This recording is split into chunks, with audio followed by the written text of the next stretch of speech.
Je voudrais saluer ce discours-là, que j'ai trouvé structuré, différent de ce qu'on avait l'habitude de voir.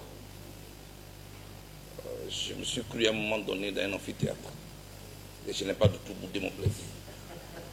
Mais surtout, merci de nous avoir associés, nous politiques, qui sommes aussi passionnés des droits de l'homme, parce qu'on soit ensemble. Parce qu'un poussin qui se promène seul risque de se faire emporter par l'épervier. C'est mon grand-père qui me l'a dit.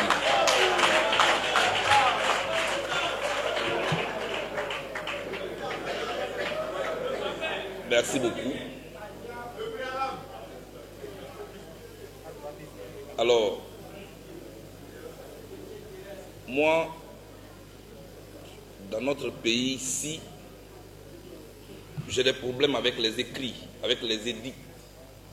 Parce qu'il ne suffit pas d'édicter des lois, il faut les appliquer. En gros, il ne faut pas avoir peur de la démocratie. Dans notre pays, tout le monde a peur de la démocratie. Ce ne sont même pas seulement ceux qui sont au pouvoir. Ceux qui font même semblant de combattre pour la démocratie ont peur de la démocratie. Ça se voit tous les jours. Il faut que ça cesse. Il ne faut pas tromper le peuple. Mais bon, prenons la commission électorale indépendante. Au lieu de se battre pour qu'on la change, les gens se battent pour avoir une place au sein. Pour faire quoi? C'est pour faire quoi? Cette commission est à la base de tous les conflits qu'on a en Côte d'Ivoire. Comment vous pouvez prendre des gens qui sont candidats, qui sont opposés, qui sont adversaires, chacun veut gagner. Vous les mettez ensemble et vous leur dites organisez les élections. C'est le président de la FIDOP. On doit se battre pour changer cette commission-là. Elle est à la base des conflits. On peut me faire ce qu'on veut me faire, mais c'est ça, c'est mon point de vue. Je ne comprends pas qu'on puisse demander à Paris Saint-Germain, qui joue contre PSG, que l'habit de touche est de Paris Saint-Germain. Et puis, l'habit central est de Chelsea. Ils ont un match. Mais ce match ne va jamais finir. Est-ce qu'on a besoin de faire vague pour comprendre ça? Et pourquoi on nous fait ça? Les gens sont contents de dire que quand ils étaient à l'école, Houphouët-Boigny leur avait déjà trouvé du travail, qu'ils étaient à l'école, déjà à l'université, ils avaient déjà leur emploi garanti. Nous, on va dire quoi à nos enfants? Pourquoi nos aînés nous font ça? Et là, ils sont en train de s'apprêter pour nous léguer encore un pays en conflit en 2025. C'est pas bien. Et je serai à vos côtés pour ce combat-là.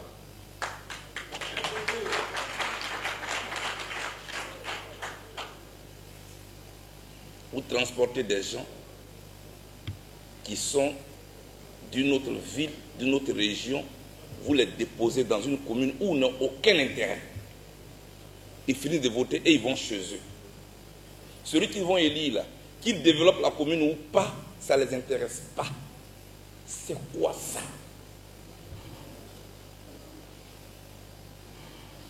Un jour, quand nous allons prendre les rênes du pouvoir dans ce pays, quand je dis nous, je ne parle pas de ma personne, je parle de notre génération.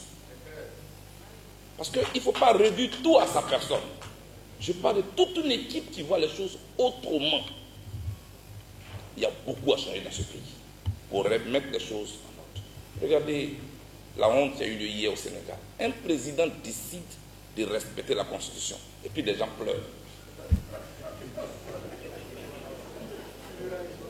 Il y a funérailles sénégalais parce que le président sénégalais a décidé de respecter la Constitution. Eux, ils pleurent. Voilà le mal de l'Afrique. Charles de Gaulle n'est plus. La France n'a pas disparu de la carte du monde. Winston Churchill n'est plus. L'Angleterre reste l'Angleterre. George Washington n'est plus. Les États-Unis d'Amérique existent. Nelson Mandela est parti au moment où les Sud-Africains le réclamaient le plus. Savoir partir, c'est de l'art. Quand vous décidez de partir vous-même, vous savez quand partir, comment partir, où partir. Vous maîtrisez votre agenda. Mais quand parti s'impose à vous, vous êtes comme dans un glissement de terre. Et là, vous ne maîtrisez plus rien. Je souhaite que cela n'arrive pas dans mon pays.